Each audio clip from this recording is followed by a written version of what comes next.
নাই ভোট দিলি না নাই ভোট দিলো এই তই চাং চাং আঙুলি চাং এই আছা কোনা এইটো ঐ এই আঙুলিটো চিনটো ইফালে গৈছে তই কেলে কংগ্ৰেছক ভোট দিলি নেকি না না না মই বিজেপিতে দিছো নাই নাই নাই তই কংগ্ৰেছক দিছ না না মই বিজেপিতে দিছো বিজেপিক যে ভোট দিলি কি কি কাৰণে কি স্বাৰ্থত বিজেপিক ভোট দিলি বিজেপিক মই দিছো এটা উদাহৰণে দিছো বিজেপি থকালৈকে আমাৰ অসমীয়া জাতি মাটি ভেটি গোটেইখিনি সুৰক্ষা থাকিব বিজেপি থকালৈকে আমাৰ অসমীয়া নাৰী সুৰক্ষা থাকিব বিজেপি থকালৈকে আমাৰ জাতি মাটি ভাটি গোটেইখিনি সুৰক্ষা থাকিব আপোনালোকে এইটো ভুল নকৰিব বিজেপি যে নহ'ব কংগ্ৰেছ থাকিব ইয়াত থাকিলে আপোনালোকৰ অলপ অসুবিধা হ'ব নহয় নহয় কংগ্ৰেছটো এতিয়াতো বিজেপি চৰকাৰ আমাৰ অসমত হয় 10 বছৰ হ'ল এই 15 বছৰত ভৰি দিব আৰু 20 বছৰলৈকে অসমত কংগ্ৰেছ চৰকাৰ নাহে তাৰমানে মানে কিয় কাৰণে আহিব নোৱাৰে এই কংগ্ৰেছত মালে নাইকিয়া হৈ গ'ল মাল মানে যিকেইটা আমাৰ অসমীয়া আছিলে যিবিলাক স্বাভিমানী অসমীয়া কংগ্ৰেছত আছিলে চবেই নিজে লাজ পাই কংগ্ৰেছৰ পৰা ওলাই গুচি আহিলে এতিয়া কংগ্ৰেছত মানে মিয়াহে আছে চব এতিয়া তাৰ মাজতে এটা কথা ক'লো কংগ্ৰেছে আমাক কি কৈছে একো কৰা নাই নহয় কিয় কোৱা নাই কংগ্ৰেছে তোমাৰ মাইকী মানুহ খাই দিছে নাই খাই দিছে সেই খাইখন কংগ্ৰেছে খাইখন যে তোমাৰ টকা দি পেলাই খাইখন দিলে মই কি তাক মানিম নেকি তাকো এখন মিয়া খাইহে মিয়াই পিন্ধা খাই আমি মিয়া পিন্ধা খাইখন দি পেলাই তোমাৰ মাইকী মানুহকো মিয়া ধৰ্ম লোৱাই দিলে তাকেটো সেইটো মই চিন্তা কৰি আছো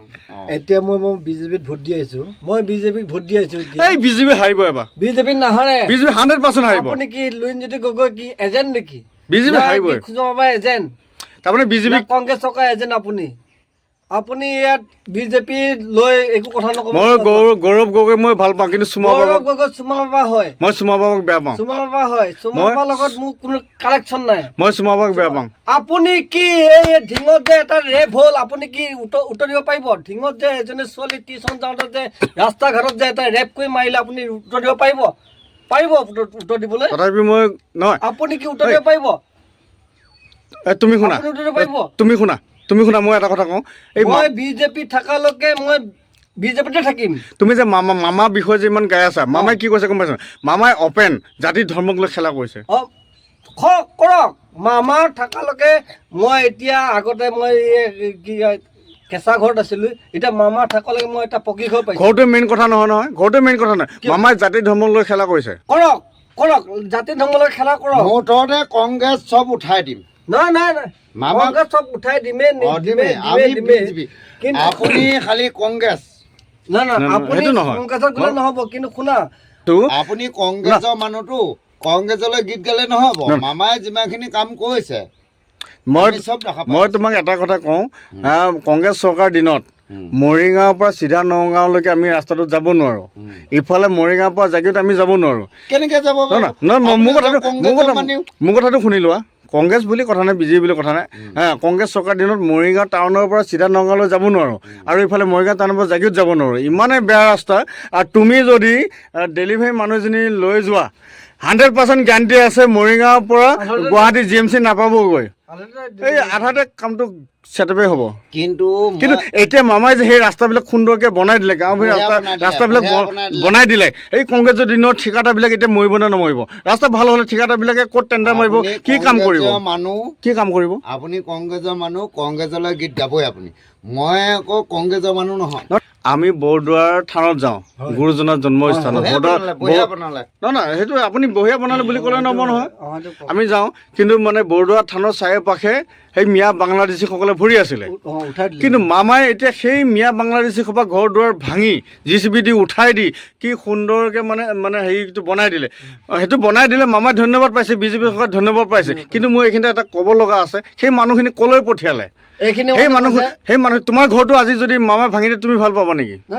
মই ভাল নাপাওঁ এইখিনি মানুহ গৈছে এইখিনি বেদখলকাৰী আছিলে আগতে যদি সেইখিনি মানে বাংলাদেশীয়ে হয় মানুহখিনি ক'ত গ'ল মামাই যদি বাংলাদেশ তুমি কোৱা মতে যদি বাংলাদেশী হয় তেতিয়া সেই মানুহখিনি মামাই বাংলাদেশত পঠিয়াব পাৰিলে নে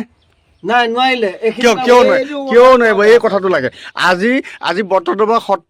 সত্ৰৰ চাৰিওকাষে যিখিনি মানে অবৈধ বাংলাদেশী মিয়া আছিলে হয়। সেইখিনি ঘৰ দুৱাৰ ভাঙি দিলে হয়। সেইখিনি গৈ পেলাই আকৌ নগাঁৱত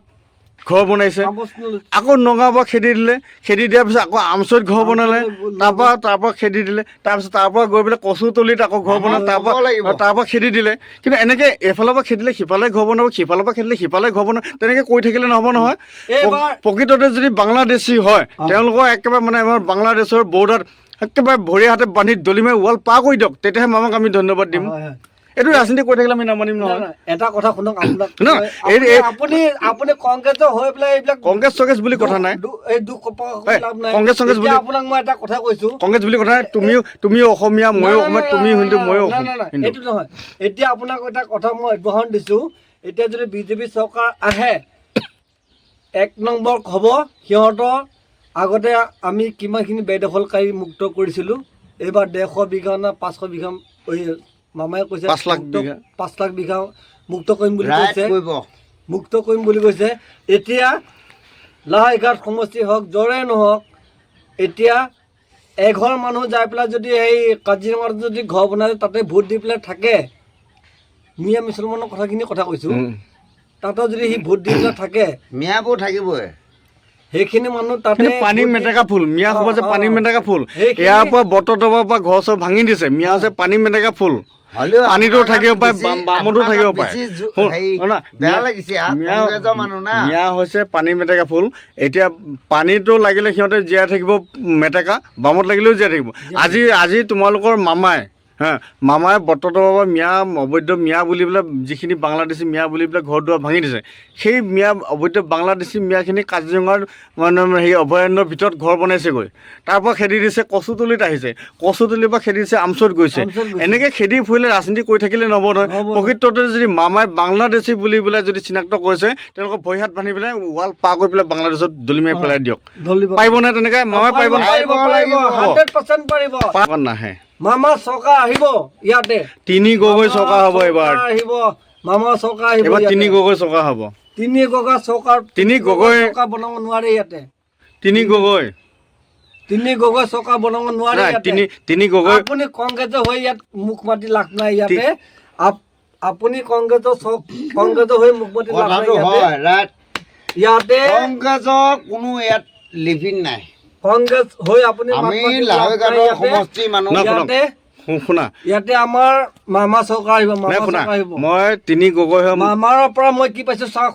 মই সেইটো মোৰ দৰকাৰ নাই সেইটো মই জানিব দৰকাৰ নাই মামাৰ পৰা মোৰ ছোৱালীজনীও পাইছে চাইকেল পাইছে ল'ৰাটোও পাইছে চাইকেল মোৰ ল'ৰা ছোৱালী দুটা কলেজত পঢ়িছে ছোৱালীজনী মানে নিযুত মইনা পাইছে ল'ৰাটো নিযুত বাবা পাইছে তাৰপিছত আৰু তোমাৰ মোৰ মামাই দিয়া লেট্ৰিনত মই হাগি আছো মামাই দিয়া চাউল চেনি মই খাই আছো দালি খাই আছো আৰু মামাই দিয়া ঘৰত শুই আছো কিন্তু সেইটোৱে সকলো হ'ব নোৱাৰে সেইটো বস্তু সকলো হ'ব নোৱাৰে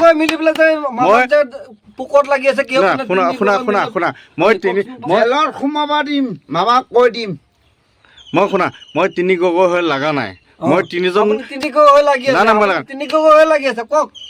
মই 3জন ব্যক্তি হৈ লাগিছো মহান ব্যক্তি হৈ লাগিছো কোন মহান ব্যক্তি 3 গগৈ কোন আপুনি কওকচোন 3 পাকিস্তানৰ এজেণ্ট নহয় যিকোনো মোৰ কথা শুনা আজিলৈকে তাৰ ঘৈণীয়েকৰ এনেকে এনআৰচি নাই ঘৈণীয়েকৰ আজি এনআৰচি নাই আজি ইণ্ডিয়াৰ এনআৰচি নাই তুমি যে এনআৰচি নাই এনআৰচি কৈছা আমাৰ বাইদেউ যে এলিজাবেথ পাকিস্তানী আৰে এজনী গৌৰৱ গগৈ নিজৰ পৰিয়ালটোকে সি অসমত স্বাধীনতা বনাব নোৱাৰিলে সি কাক বনাব মুঠতে মই 3 গগৈ মই ছাপোৰ্ট কৰোঁ গগৈ বিয়া পাতিবলৈ ৰাজনীতি খেলিছে MLA জিকিব পাৰিলে বিয়া পাতিব MLA যদি হ'ব নহয় তাৰ লগত কোনো বিয়াই নোসোমায় গগৈয়ে ফিচাৰীত মাছ মাৰিছিলে আমি মাৰিবলৈ গৈছিলোঁ নেকি আমিতো পথাৰত মাং খালত মাং বিলত মাং মাছ মাৰিবলৈ গৈছিলে গগৈয়ে আমি কি দেখা নাই গৈ বিয়া পাতিবলৈ MLA খেলিছে আৰু যদি MLA হ'ব নাই সি জিন্দগী বিয়া পাতিবই নোৱাৰে যদি MLA হ'ব নোৱাৰে সি জিন্দগী বিয়া পাতিব নোৱাৰে গৌৰৱ গগৈ এটা উদাহৰণ আমাৰ চৰকাৰ আহিলে ন্যায় দিব দুটা আঙুলি দেখুৱাইছো জুবিন গাৰ্গক ন্যায় দিবলৈ কাৰণে সি ইলেকশ্যন পাগল হৈ আছে জুবিন গাৰ্গলৈ ৰাজনীতি খেলিছে জুবিন গাৰ্গলৈ ৰাজনীতি খেলি পেলাই জুবিনৰ ৰাজনীতিকত ন্যায় দিব কোনে জানে না? ন্যায়ালয় দিব, উচ্চ ন্যায়ালয় দিব। উচ্চ ন্যায়ালয় আচ্ছা দিব। এটা কথা হয় কওক। এতিয়া যে উচ্চ ন্যায়ালয় দিব। এটা জুবিনৰ ন্যায় উচ্চ ন্যায়ালয় দিব। তই ৰাজনীতি খেলিছ, তই কি তোৰ চৰকাৰ তই কি সেই কি তাক কি ন্যায় দিব পাৰিবি? জুবিনক লৈ পেলাই কংগ্ৰেছে অখিল গগৈ লুণজ্যোতি গগৈ ৰাজনীতি খেলি আছে। কোন কোন কোন কোন? অখিল উদ্দিন চুমা বাবা চুমা বাবা কি ৰাজনীতি খেলি আছে? সিহঁতক চৰকাৰ আহিলে কি সেই জুবিনক ন্যায় দিব? 100 দিনৰ ভিতৰত দিব। জুবিনক ন্যায় দিব। 100% 100% দিব। 100 দিনৰ ভিতৰত আঙুলি বৰ দেখাইছো। 100 দিনৰ ভিতৰত 100% চৰকাৰ আহিলে 100% 100 দিনৰ ভিতৰত মামাই যদি দিব নোৱাৰে, কোনো দিব নোৱাৰে ইয়াত সেই জুবিনৰ ন্যায়। মামাই যদি দিব নোৱাৰে, কোনো দিব নোৱাৰে। যদি আমাৰ চুমা বাবা চৰকাৰ আহে চুমা বাবা চৰকাৰ আহিলে কি 100 দিনৰ ভিতৰত 100 দিনৰ ভিতৰত গৌৰৱ একো দিব নোৱাৰে, একো দিব নোৱাৰে। এই ঘণ্টা 100 দিনৰ ভিতৰত 100 দিনৰ ভিতৰত জুবিনদাৰ ন্যায় দিব। এই ঘণ্টা আঙুলি দেখাইছো। এই এই কি অখিল গগৈ এই ঘণ্টা দুটা আঙুলি দেখাইছো। তুমি দিব নাই বুলি চেলেঞ্জ কৰিছা। চেলেঞ্জ কৰিছো মই। মই যে কওঁ শুনা, এতিয়া ৰাহুল গান্ধীয়ে আহি পেলাই যে কৈছে অসমত যে জুবিনদাৰ ন্যায় 100 দিনৰ ভিতৰত দিম, কিন্তু আমাৰ ৰাহুল গান্ধী ডাঙৰীয়া বুলি কৈছো দেই। ৰাহুল গান্ধী ডাঙৰীয়া বাপেকৰ ৰাজীৱ গান্ধীক যে মাৰিছিলে, ন্যায় দিওঁতে নিজৰ বাপেকক ন্যায় দিওঁতে 7 বছৰ লাগিছিলে। সেইটো ৰাহুল গান্ধী শুনি লওক, এইটো আপোনাৰ বাপেকক ন্যায় দিওঁতে 7 বছৰ লাগিছিলে। 7 বছৰ লাগিছে। জুবিন গান্ধী নিওঁতে কিমান বছৰ লাগিছে? 100 দিনত দিব বোলে। 100 দিনত দিব। আপুনি 100%। হা এটা কি ৰাজনীতি কৰিব আছে? ভাল কৰিব আছে। 100% দিব। কিয় কাৰণে দিব গম পাইছে নাই? কাৰণ বাপেকৰ ন্যায়টো বাপেকক হত্যা কৰা ন্যায় দিওঁতে 7 বছৰ লাগিছে। গতিকে জুবিনদাক ন্যায় দিওঁতে 100 দিনো নালাগে, দিবই। এইটো